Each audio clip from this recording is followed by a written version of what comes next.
بسم الله الرحمن الرحيم. الحمد لله وكفى وسلام على عباده الذين اصطفى. أما بعد، فقد قال الله تبارك وتعالى في كلامه المجيد والفرقان الحميد: أعوذ بالله من الشيطان الرجيم. بسم الله الرحمن الرحيم. إذا جاء أجلهم لا يستأخرون ساعة ولا يستقدمون. صدق الله مولانا العظيم. حضرات سامعین، معزز علماء کرام، بزرگان محترم، میرے پردہ نشین ماں اور بہنیں، اللہ رب العزت کا احسان و کرم ہے کہ اللہ رب العزت نے آپ حضرات کو مجھے ایمان والے گھروں میں پیدا فرمایا، اور اللہ نے مزید احسان فرمائی کہ اللہ تبارک و تعالیٰ نے آپ حضرات کو مجھے ایمان پر قائم رکھا ہے۔ حضرات سامعین، آپ لوگوں کو معلوم ہے کہ اس مجلس کو کس لیے قائم کیا گیا ہے۔ یہ مجلس محض اکابرین علماء، اکابرین اڑیسہ کے لیے قائم کیا گیا ہے، یعنی جو علماء اس دار فانی سے کوچ کر گئے ہیں، ان کی یاد کے سلسلے میں ایک مجلس قائم کی گئی ہے۔ حضرات سامعین، آپ مغرب کے بعد سے سن چکے ہیں کہ یہ جو جلسہ، یہ مجلس جو قائم کی گئی ہے، جو دنیا سے جا چکے ہیں ان کی خصوصیات کے لیے یہ مجلس قائم کیا جاتا ہے۔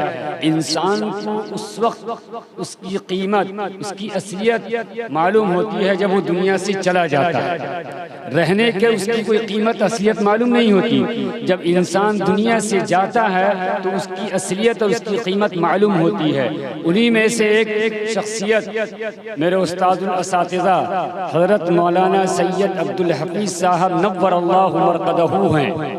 انہوں نے اپنی زندگی میں، چاہے وہ دوست ہو چاہے وہ دشمن ہو، یعنی انہوں نے اپنی جانی دشمن کو بھی اپنے قریب لا کر، میں نے خود اپنی آنکھوں سے دیکھا، میں چھوٹا تھا، حفظ کا زمانہ تھا، جب حضرت والا سے جو آپ کے ساتھ حالات پیش آئے، آپ نے کبھی بھی کسی دشمن کو، میں نے اپنی آنکھوں سے دیکھا ہے، مسجد میں بیٹھ کے کہتا ہوں، جب میں چھوٹا تھا مجھے یاد ہے، جو دشمن آپ کو دیکھنے کو اور آپ کے اس ہوے سے بھی پرہیز کرتا تھا، جب اس کو کوئی ضروریات پیش آئی، انتہائی پیچیدہ مسائل تھا، اس کو پریشانی کے عالم میں تھا، وہ آ کر آپ سے چپکے سے کہتا ہے، وہ دشمن کو میں ابھی بھی جانتا ہوں دنیا میں ہے، لیکن وہ حضرت والے کے پاس آیا، کہنے لگا کہ میں بہت پریشان ہوں، گھر میں کھانے کو نہیں ہے، بچے تڑپ رہے ہیں، آپ میری مدد کیجئے۔ آپ وہ پوری دشمنی کو بھلا دیا، ایسا لگا جیسا کہ برف کا سل ان کو پر کوئی ڈال دیا ہے۔ میں وہیں بازو میں ٹھہرا ہوا تھا، گیٹ کے پاس کا واقعہ ہے، مجھے اچھی طریقے سے یاد ہے، حفظ کا زمانہ تھا۔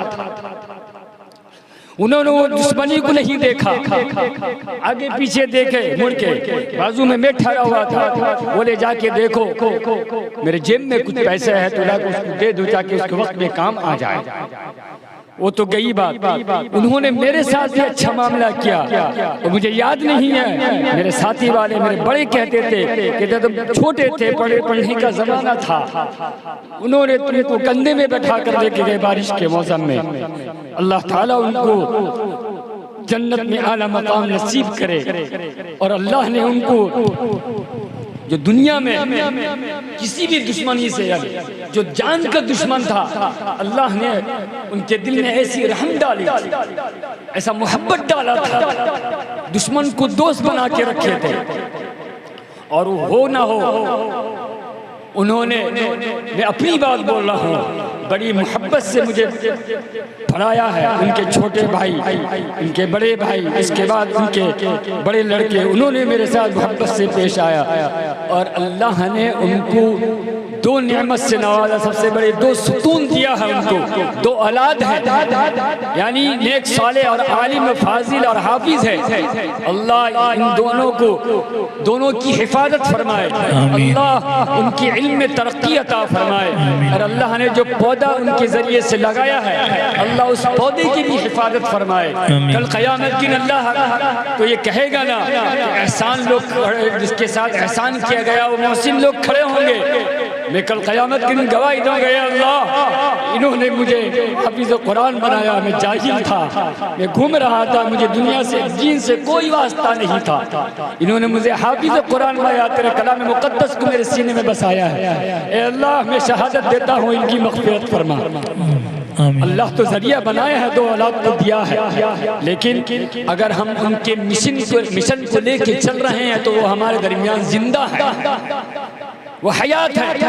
اصل چیز ہے ہم ان کے مشن کو لے کے چلنا، جو کچھ انہوں نے چھوڑ کر گئے ہیں ان کو لے کر چلنا، ان کے طریقے کو لے کے چلنا، اصل وہی چیز ہے۔ خالی ان کی خصوصیات بیان کرنے سے، ان کو یاد کرنے سے نہیں، ان کے مشن کو لے کر چلنا یہ اصل چیز ہے۔ اللہ تعالیٰ ان کی اس پودے کو سرسبز و شاداب بنائے، اللہ ان کی اولادوں کی حفاظت فرمائے، آمین۔ اللہ جو کچھ وہ چھوڑ کر گئے ہیں اللہ اس کی حفاظت فرمائے، اللہ مجھے بھی آپ حضرات کو بھی عمل کرنے کی توفیق نصیب فرمائے۔ ایک بات کہہ کر میں ایک بات ختم کرتا ہوں، حضرت والے نے 10 آدمی کو قادیانیت سے مسلمان بنایا ہے، میں بھی انہی کا شاگرد ہوں، اللہ کا فضل ہے، اللہ کا احسان ہے، میں نے بھی ایک قلعہ پڑھا کہ لڑکی کو قادیان کی مسلمان بنایا ہوں، اللہ میری بھی اس کے ذریعے سے مغفرت فرما دے گا انشاءاللہ تعالی، کیوں میں انہی کا شاگرد ہوں، انہی سے میں سیکھا ہوں، اللہ نے مجھے یہاں تک پہنچایا، جو بیٹھا ہوں کہ انہی کی توسط سے میں یہاں بیٹھا ہوں۔ بے شک عزت ان کو جنت میں اعلی مقام نصیب فرمائے، ان کی خدمات کو قبول فرمائے، ان کے پودے کو سرسبز و شاداب بنائے۔ وآخر دعوانا الحمدللہ رب العالمین۔ جزاک اللہ۔